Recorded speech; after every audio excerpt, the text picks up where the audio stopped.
आज हम क्वाड्रिलेटरल्स में थ्योरम सीखेंगे। In a parallelogram opposite sides are equal. तो इसके लिए देखिए, मैंने पहले भी आपको समझाया था कि हम गिवन कैसे पहचानते हैं। हमें 3 पॉइंट्स तो लिखने ही होते हैं, गिवन, टू प्रूव, कंस्ट्रक्शन और प्रूफ। अगर कंस्ट्रक्शन है तो लिखना होता है, नहीं तो नहीं लिखना होता है। तो इसमें गिवन क्या होगा, कॉमा से पहले वाला आपका हुआ गिवन इन अ पैरेललोग्राम, यानी कि आपको गिवन में क्या दिया हुआ है, अ पैरेललोग्राम ABCD, ठीक है। अब कॉमा के बाद वाला क्या कहलाएगा आपका, क्या प्रूव करना है, अपोजिट साइड्स आर इक्वल।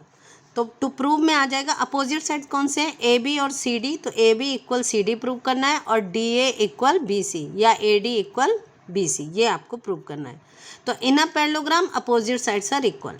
अब इसके लिए आपको कंस्ट्रक्शन करने की ज़रूरत होती है, तो हम कंस्ट्रक्शन करेंगे ज्वाइन AC को आप ज्वाइन कर दीजिए, ठीक है।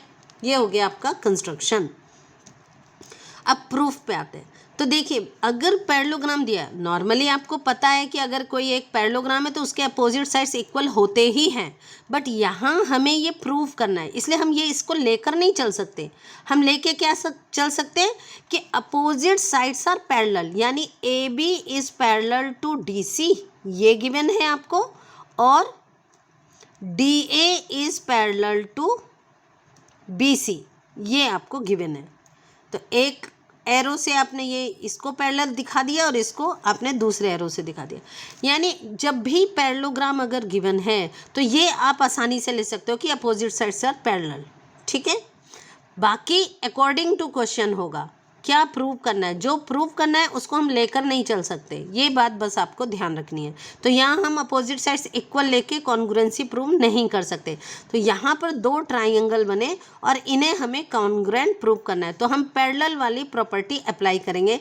तो सबसे पहले हम DC पैरेलल AB वाली प्रॉपर्टी अप्लाई करते हैं। देखिए, बस यही एक डायग्राम बनाना है, दूसरा डायग्राम आपको नहीं बनाना है, ये सिर्फ समझाने के लिए है आपको। ये DC है और ये AB है, तो हम लिखेंगे प्रूफ में AB parallel DC and AC is a transversal. ये ट्रांसवर्सल है, सो अल्टरनेट इंटीरियर एंगल इक्वल होगा, यानी ये एंगल और ये एंगल आपस में इक्वल हो जाएगा। So angle DCA is equal to angle BAC। क्यों ये इक्वल है, अल्टरनेट इंटीरियर एंगल्स। सिमिलरली दूसरा पेयर ले लीजिए, DA पैरेलल BC, और उसमें भी आपने चूंकि AC ही ड्रॉ किया है तो इसको इसी तरह से लिखिए और पहचानिए। जिन बच्चों को ये पहचानने में दिक्कत आती है वो रफ में आप ये डायग्राम बना के चेक कर सकते हैं। तो ये एंगल और ये एंगल बनेगा। अब एक बार आपने एंगल को सिंगल से शो किया, तो अब जो एंगल है वो उसको आप डबल से शो करिए, पहचानना फिर आसान होता है, ठीक है। और डायग्राम में शो करना ज़रूरी होता है। क्यों ज़रूरी होता है, तभी आप कौन सी कॉन्ग्रुएंसी अप्लाई हो रही है इसको पहचानने में आपको मदद मिलती है। जब भी आप ट्राइंगल सॉल्व करें या क्वाड्रिलेटरल के क्वेश्चन करें, डायग्राम जरूर बनाएं और उन डायग्राम्स में वैल्यूज़ क्या क्या गिवन हैं वो ज़रूर शो करें, उससे क्वेश्चन बहुत आसान हो जाता है, ठीक है। तो DA पैरेलल BC और AC इसमें ट्रांसवर्सल है, तो लिख लीजिए DA is parallel to BC and AC is a transversal. So अब क्या हो जाएगा, एंगल DAC इक्वल हो गया एंगल BCA के। ये भी अल्टरनेट इंटीरियर एंगल्स, यानी पैरेलल लाइन वाली प्रॉपर्टी हमने अप्लाई कर दी। अब ध्यान से देखिए, इसमें 2 एंगल ये इसके इक्वल हो गया, A हो गया, ठीक है, और ये दूसरा एंगल और ये दूसरा एंगल आपस में इक्वल हो गया, और इनके बीच की साइड को देखिए, ये साइड ये कॉमन है, दोनों में है, तो ASA कॉन्ग्रुएंसी इसमें अप्लाई हो सकती है। तो इस तरह से हमें कॉन्ग्रुएंसी को पहचानने में मदद मिलती है। तो अब हम ये डिसाइड कर चुके हैं कि कौन सी कॉन्ग्रुएंसी लगेगी, तो अब आप उसको लिखिए। तो कॉन्ग्रुएंसी हमेशा प्रूव करने के लिए जो दो ट्रायंगल ले रहे हो उसका पहले आपको उनमें कंपैरिजन करना होता है, क्या क्या इक्वल है उसमें, है ना।